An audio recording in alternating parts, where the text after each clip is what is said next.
there are thousands of barges, as well as these boats docked up alongside the Seine. And there in the distance,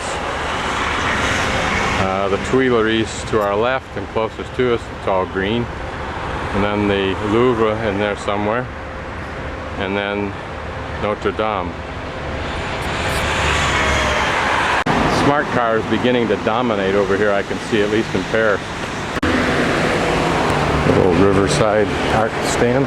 The left bank, which is where I am, that I would expect to see, but at some point in time I'm sure I will see it. Probably a bazillion tour boats like that one right there. Sightseeing boats.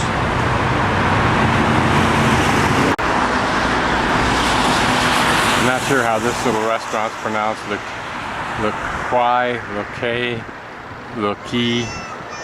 I think this is the Musée d'Orsay, which was a railroad station at one time, and now it houses, they were going to tear it down and they fortunately did not, and now it houses all of the art in the time periods after the Louvre. So I will see that sometime later this week. According to Rick Steves, it's a better experience than the goddesses at the Louvre. Just a view down the Seine.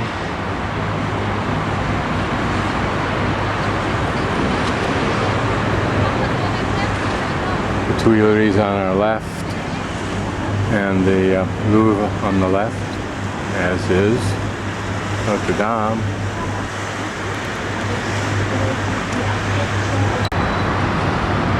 Correct myself, the Louvre is to our left, but Notre Dame is to the right, probably about in the center in Seine, C-I-T-E, which is the original core of Paris, apparently. That may be the steeple on it down there. And then the Musée d'Orsay here. Here we're looking downriver, or at least the other direction. Haven't determined the flow of the river yet. In the upper left-hand corner, you can just see the top of the Eiffel Tower.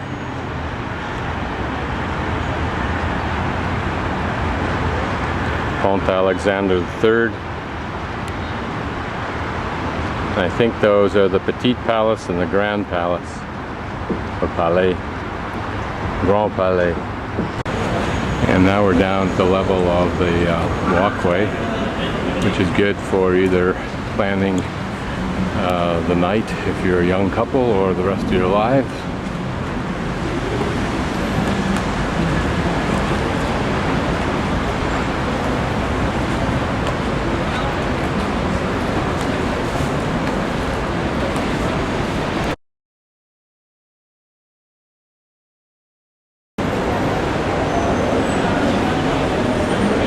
These are the Tuileries, Jardin des Tuileries, Jardin des Tuileries.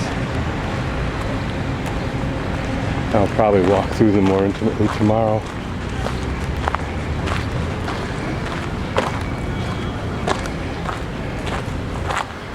I just want to get the view across the fountains to the Louvre. These are some of those killer-sized pigeons I saw early on. It's dark and cool under this deep shade.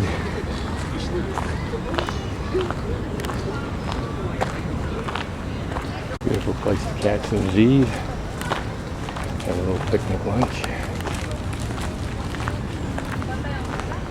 Probably play bocce or bowls.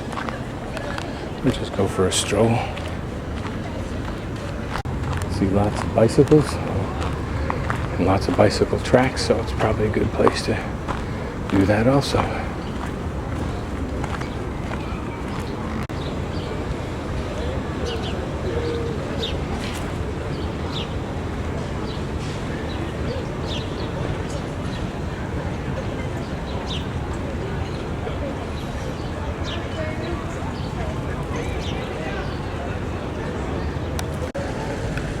And here's a diagram of the Louvre, and we are now to the left, far left off the page a little ways, in the garden, and we'll be looking straight inside of that U from here. So I will point out the right side, the left side, the Denon, the Richelieu side, and the Arc du Carrousel. That big thingy on the right should be the Denon, however we pronounce it, D-E-N-O-N side.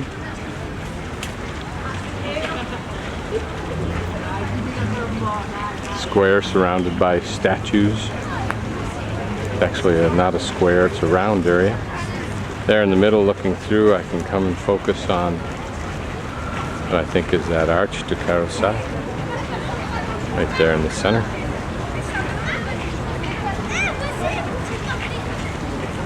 And then as we continue on to the left side of the U is the Richelieu branch of the Louvre.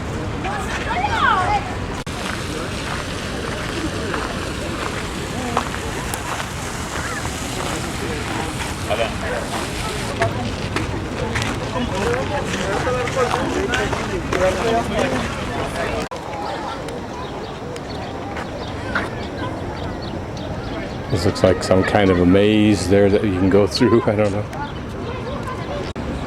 I can see up there the wording of Austerlitz, so I assume that this was a tribute to Napoleon's victory at Austerlitz.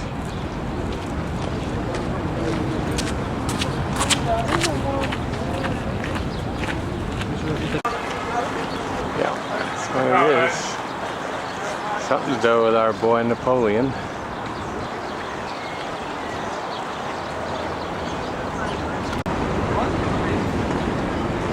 Very impressive from the front.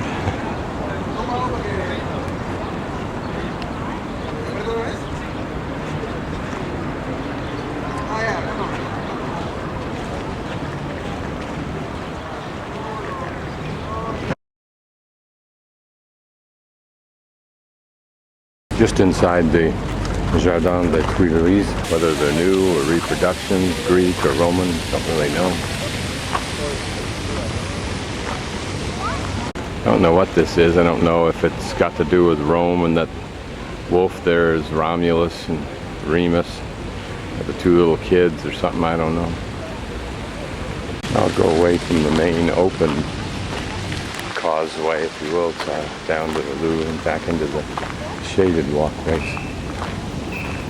Some modern sculpture.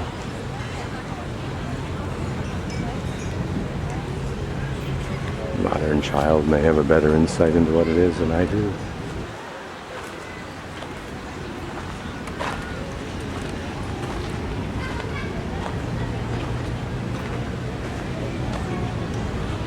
I think it's such places as this. Definitely such places as this. That form the core of the attitude of those who love living in Paris. Must have been a wedding that took place here.